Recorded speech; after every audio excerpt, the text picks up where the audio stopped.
If you are interested in starting your own podcast, we use Buzzsprout because it is simple and easy to use. Buzzsprout can get your show listed on every major platform while giving you the resources for a great podcast website, audio players that can drop into other websites, detailed analytics to see how people are listening to your podcast, and tools to promote your episodes. Podcasting isn't hard when you have the right partners, and that is why over 100,000 podcasters are already subscribed to Buzzsprout to get their message out to the world. Following the link in our episode descriptions lets Buzzsprout know that we sent you. So in return, you will receive a $20 Amazon gift card from Buzzsprout while signing up for a paid plan. Most importantly, every subscription through our link is always appreciated and helps support our show so we can continue delivering the quality content that you guys listen to. That being said, back to the show. Hello, and welcome to Comic Book Junkies. I'm Andrew. This is Joe. And this time we're coming at you with our 2023 recap. If you're new here, we're basically just going to go over our past year and all things comics, media, episodes of our podcast, some goals, stuff like that. You know, if you're returning junkie, you've heard these in the past, most likely. If not, you can go back and hear what we did in past years, but it'll be the same format more or less. But yeah, 2023, it's been a busy year for sure. But what's up, Joey? Looks like you got something to say. Wouldn't it be hilarious if somebody went back in our archives just to listen to our goals from like 2021? You know what I mean? These are kind of the episodes that you kind of hear as they come out, but nothing to kind of go back to. Although Maybe they're you and I should, because I'm sure there's some goals that we set that we did or did not meet. Yeah, I mean, maybe they're invested in the lore, maybe like our character arcs, you know, like sometimes you got to watch the prequel to understand where they're at currently, you know? So maybe someone's really invested and is like, you know, maybe they've come so far now. Well, you're about to learn.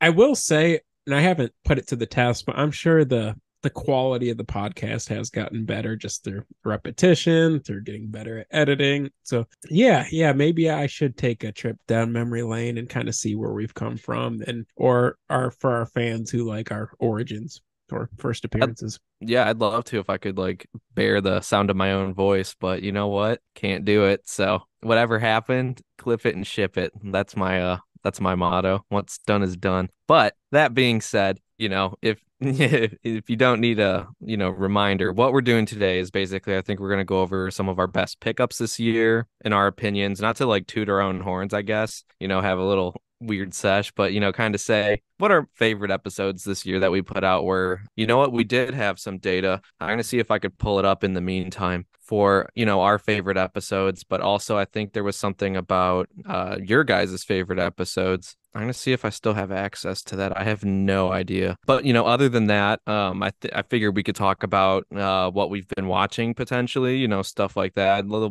bit of all media here. Put you on the fly for that one. And then, yeah, as Joe mentioned, like our goals. Maybe it's my own clerical error, but I could have swore we had like a separate goal setting episode, but it kind of makes a lot more sense to have it in our yearly recap episode as well, in case I'm not mistaken. But you know what? I did find our episode data. So I think once we get over to episodes, I reckon I can bring that up for us and we can see how you guys compared against what we had fun with. Have some cool stats for you.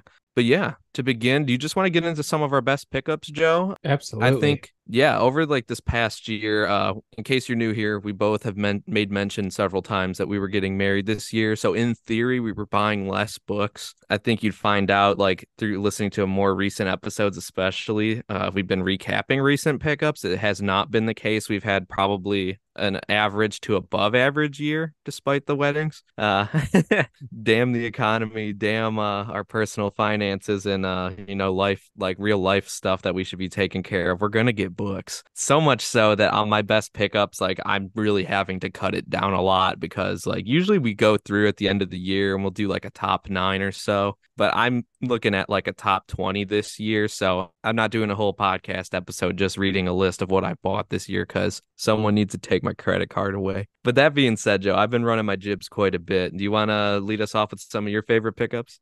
Sure. I feel like I could be forgetting some because I don't take pictures of everything. So I might have to do a little digging, but I think I remember everything. So I guess if we're going top 5, I got a Batman 423 this year. Gang. Yep. So classic Todd McFarlane cover. It's a book I never really thought I'd have in my collection, but it's a cover that kind of grew on me once I saw my brother get one and how clean it was in person. I'm like, oh, that is actually kind of cool. So I was pretty excited to find one in the wild for a good price. I don't know if I told the story on the pod about that one or not. I don't think so. I mean, I'm aware, but if you want to fill the people in. Yeah, so I found a comic store that had one for 135, and I thought that was a good deal, but you know how us junkies are, we still want a better deal. And so I'm just like, I'm spending over $100. Are you open to throwing $10 off or throwing some boards? The guy said no, and so I wasn't really pressed to have the book anyway. So I walked on the deal, but then I went on eBay and saw how inflated the prices were at the time, and I'm like, oh, that's actually a really, really good deal, but I'm kind of too ashamed to go back into the store. So I sent my wife on a mission to go to the store for me to see if they still had it.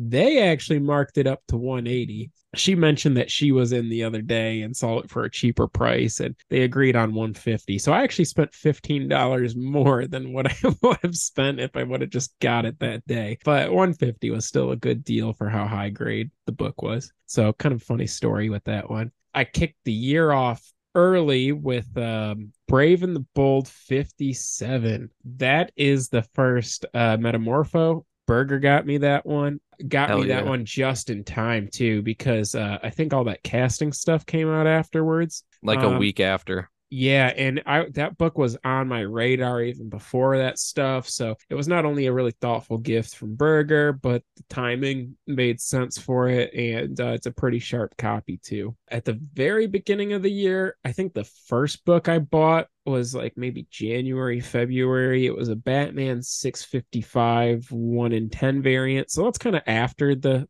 casting stuff came out initially for like James Gunn's plans with like DC as far as like the Batman and Robin movie and stuff like that. But I want to say I got like the same day that stuff was announced. So I kind of just jumped on eBay before the prices got too wild. Looking back at the prices, it was an okay deal. But I didn't get ripped off, and I love Damian as a character. So I think this year, between that book, I already had the 655 and 656. I got the 657, so that whole trilogy, the 1 in 10 variant, and then Berger was nice enough to pick up the Son of the Demon issue for me in the wild as well. So pretty good run on Damian stuff this year. Second favorite book, I got a Batman 608 second print just recently. So that was one book I found that my shop posted online, and I was just like, I gotta have it. And I drove there like same day, and it was already sold. And so things kept coming up that kind of like reminded me that I still wanted one, between you going to Florida and finding one for cheap to,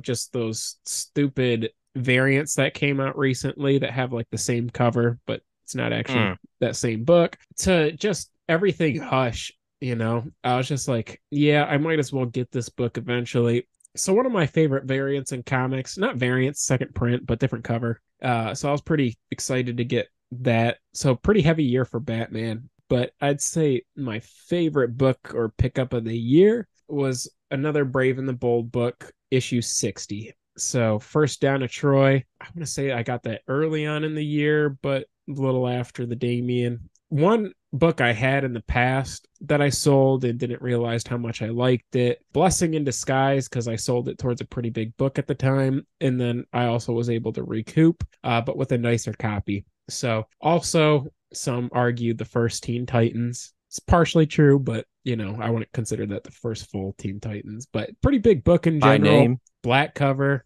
and it's a pretty sharp copy. So those would be my favorite pickups of the year. I have a few that I really enjoyed as well. Like I got that first Phantom Girl and that Werewolf by Night issue 1 with you when we were hanging out. But that pretty much recaps my top 5 in case I'm not missing anything. What about you, Berger? I mean, you got a really solid top 5 this year. I'm trying to. I just picked what kind of came top of mind as far as books that I've gotten. So as far in no particular order, I'd say like my best pickups on the honeymoon, I was able to grab an Avengers 8, the first appearance of Kang. Just pumped to be able to get something like that, especially buying it in person, since that's typically like a book I would have to find on eBay for the most part. Not high grade by any means, maybe like a 2, to be honest. But it's complete, it's attached, it's mine, and it's a book I wanted regardless of the movie or speculation or anything like that. Because Kang rules. I'm sure the values are going to be coming down. So anybody looking to get their hands on a copy, I'm sure they're deflating a little bit since the actor's like a criminal. But that doesn't. He's not the character. So I bought the character, not the actor.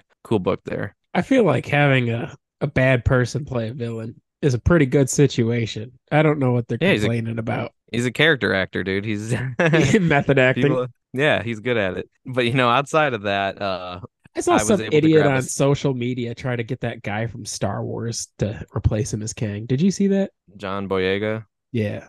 Yeah, I don't really give a shit. I haven't been watching any of their stuff anyway, so do what you want.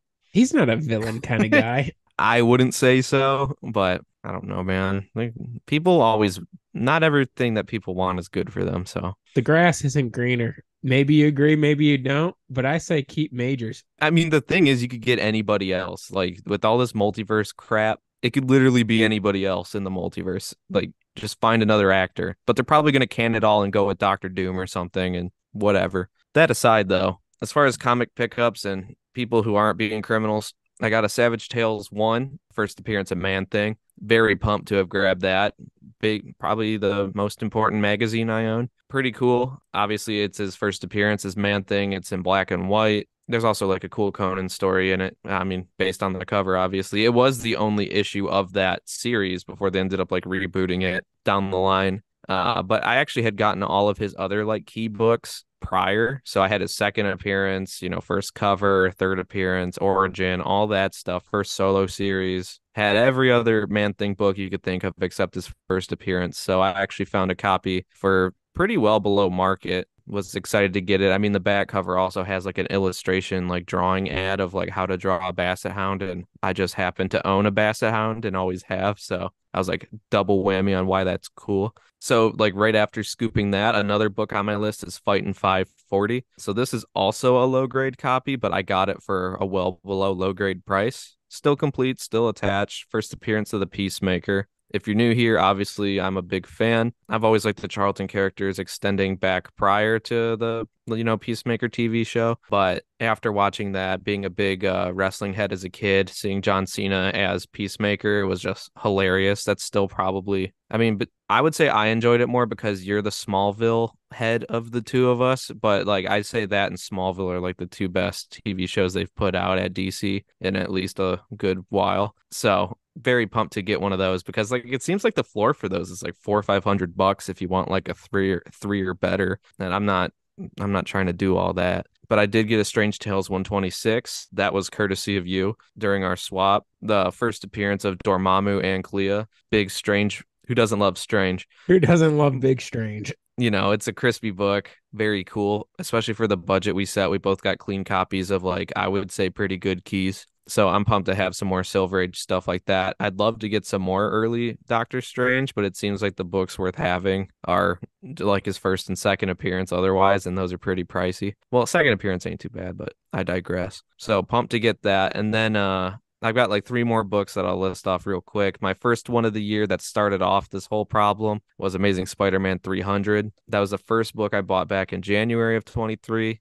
It's my third copy, but it's going to be the copy I hold on to. It's pretty clean, one of the worst priced, so happy to finally have one again. And now I'm just going to sit on it because it's not worth rebuying Venoms because the market's all crazy on those, it seems like all the time. But then most recently, I got Amazing Spider-Man 11 and Amazing Spider-Man 12. Shouts out Jasmine for that because she got me the issue 12 as a Christmas gift. And that actually helps complete my run of Spider-Man 3 through issue 13. So, I mean, obviously I need issues 1, 2, and 14. But those just so happen to be the most expensive remaining. Yeah, but, good shout out. Shout out Cole for helping me with the 608 second print too. Facts. Yeah. You got to have a good woman behind you to help you achieve your collecting goals, That's right. Should Many I buy contributions. this? They're like, I don't care. Yeah. They're like, no, but I need your opinion. Are you going to pay the bills still? I mean, yeah. Well, okay, you can afford it then. That's like, okay, cool. It's the moral support I need.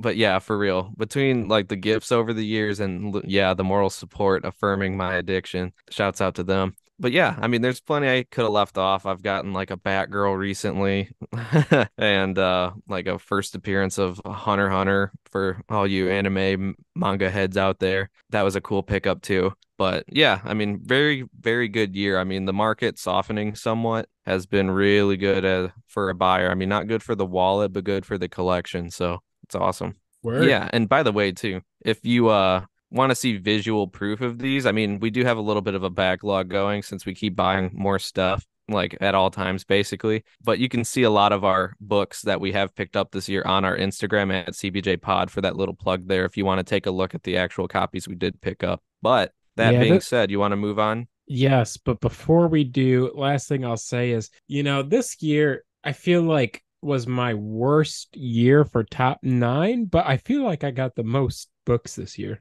Yeah, you filled like a whole short box of minor keys this year. Yeah, so I was going after a lot of those $50, $75 books all year long, and it was just fun, man. I feel like we did some damage this year and had a good time doing it.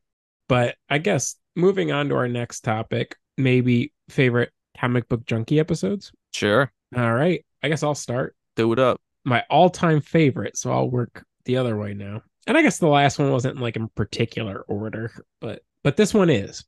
So that being said, my all-time favorite episode was Tales from the Vault.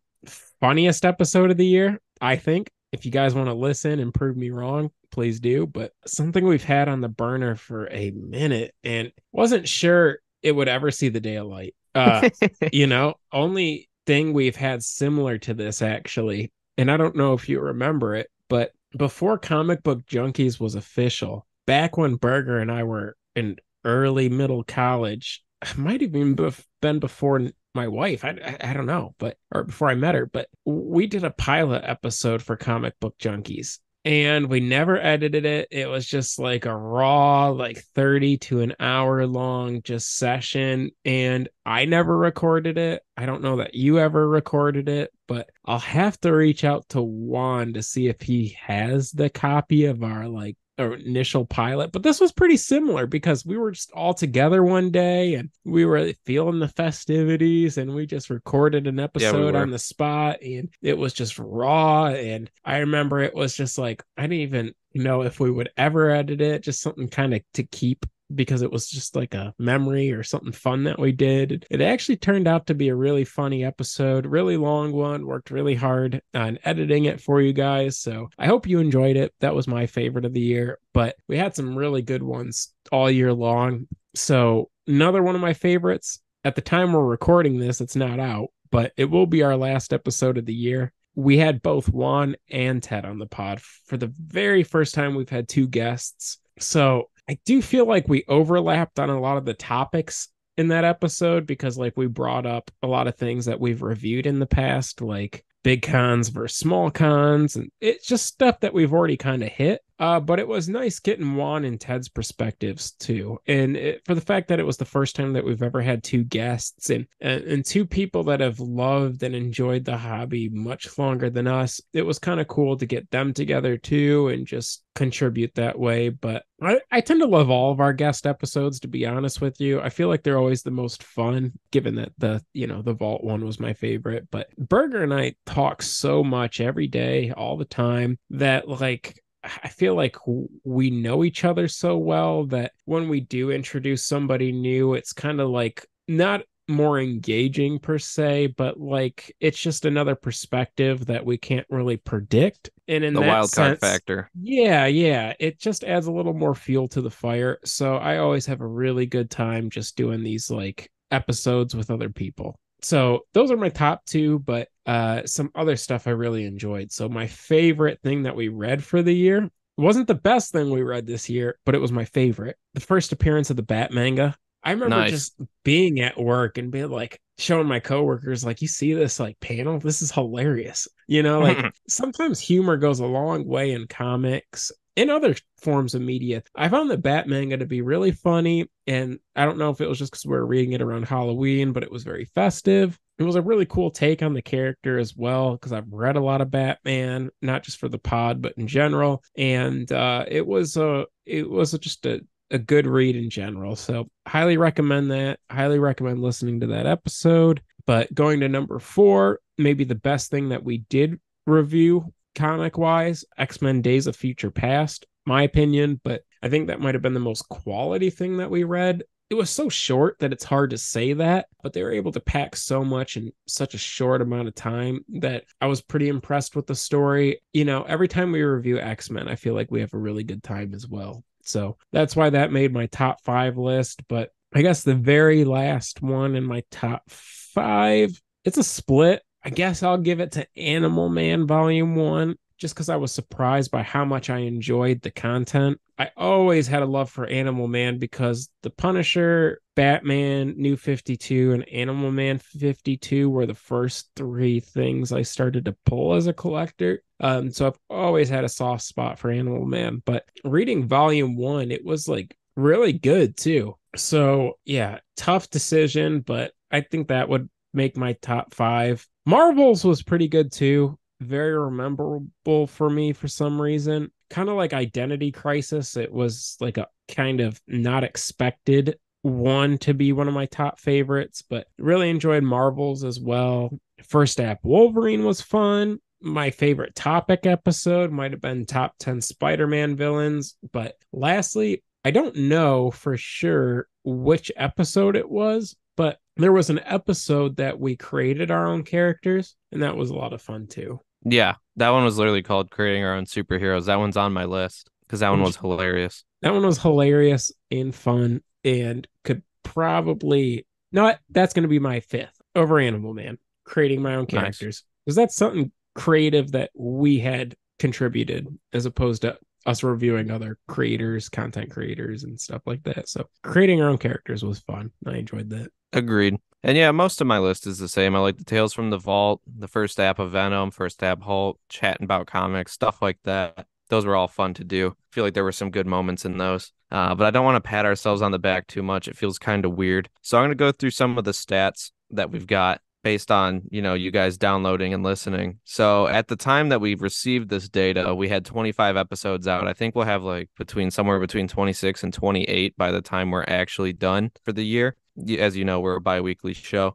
Some of our more popular cities, Miami, Florida, Durango, Colorado, Frankfurt am Main, Hessen, Germany, and Detroit, Michigan. So shouts out to them. That's cool. I like that that's pretty diverse. Florida, Colorado, Germany, and then Detroit. Pretty cool. We also had 16 different countries this year, but the main ones that did the most downloading were the United States, of course, Germany, of course, and then Canada, the Philippines, and Ireland rounded out our top 5 for countries that download us. So shouts out CBJ International. So top episodes for you guys as based on your downloads. Number 1, 2023 collecting goals and best and worst deals. So no surprise there. It seems like you guys always tend to like our actual collecting and, key talk. It seems the best. No, there's tons of pods that probably do that. Maybe we just do it well and we should do it more. But, we're not trying to be speculators or anything like that. We're just dudes who like to collect stuff. But glad that you guys were listening along for our goals. Number 2 was Tales from the Vault, aka Wand Volume 3. So that one was also quite popular amongst the people.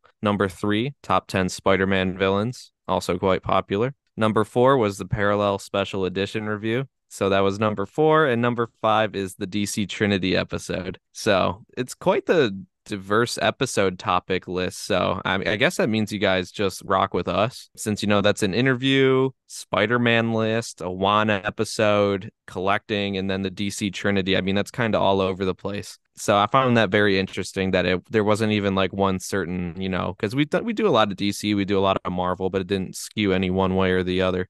But yeah, it was a pretty good year. 16 different countries downloading, 25 episodes at the time, 718 minutes of podcast, and we just keep chugging along. But with that being said, do you want to get into our goals for next year? Yes, you start. All right, I'll keep it nice and quick because I don't have too many goals because the main goal is to slow down. Probably won't happen in all reality. But main goals, since some stuff's still kind of highly priced, I'm not going to say a Marvel Spotlight 5 again. But number 1 goal, Weekly Shonen Jump 51 from 1990. That's the first appearance of Yu Yu Hakusho. So I've been going hard on watching that. I'm already on like midway through season 3. So I would really like one of those. I've mentioned it before. I'm waiting for Japan to email me. But other than that, I mean, I went pretty hard on Spider-Man this year. So next year, I'm trying to turn my focus onto Batman. So I'm really looking for a 171, a 234,